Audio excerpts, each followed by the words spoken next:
So, tarot improv. Yeah.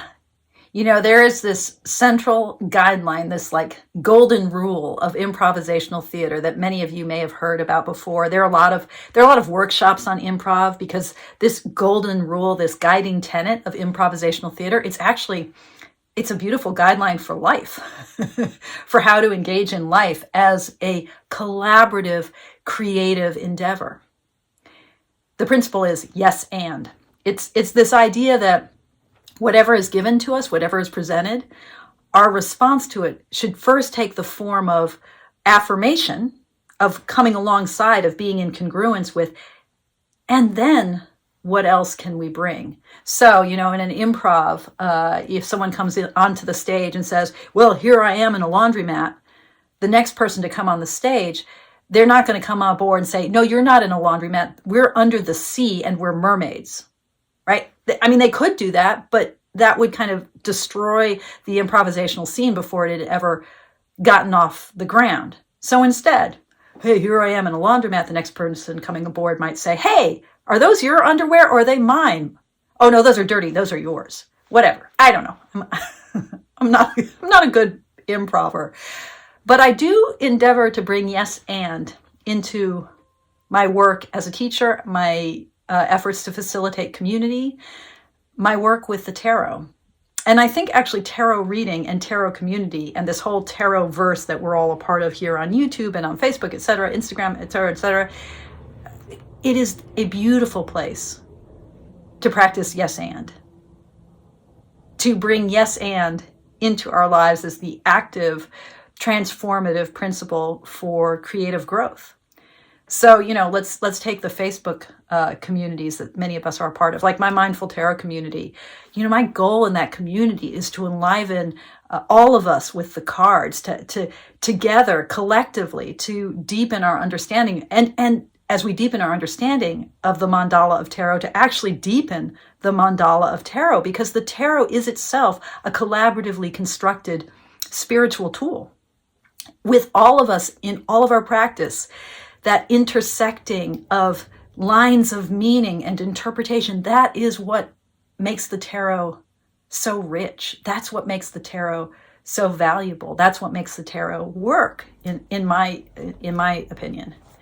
And you're absolutely 1,000% welcome to disagree with my opinion. The question is, how do we bring disagreements into the mix in a creative, alchemical way?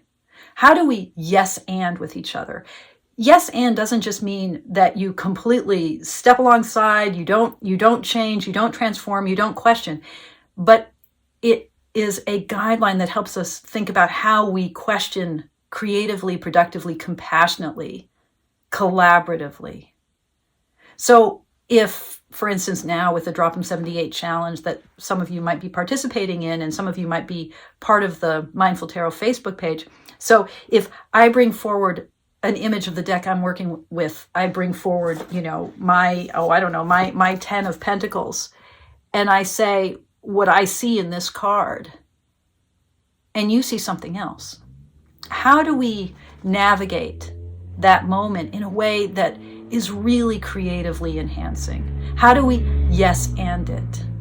Does that make sense? How do we affirm each other's interpretations without just like patting each other on the head and on the back and saying, oh, you go girl, you're perfect, you go guy, you're doing it just for... How do we creatively, productively, lovingly push each other, push ourselves one step further? Yes and. It's actually the activity that we do when we're reading tarot all the time. It's at the heart of what I call my deck dialogues. So I think that the card is saying something, and I bring forward my understanding, and I let the card take me one step further. I let the deck take me one step further. I am in conversation with it. How do I carry the conversation forward? Yes and. Not yes but. Not no and. Yes and. This is also, I think, the lesson of the Pentacles. the pentacles with their image. This is the Three of Pentacles in the Ostara Tarot, Molly Applejohn's depiction of this card. You know, the card that's all about collaboration. And what does it mean to do the great work? None of us does any of this alone. Life itself is improvisational theater. Yes, and take good care.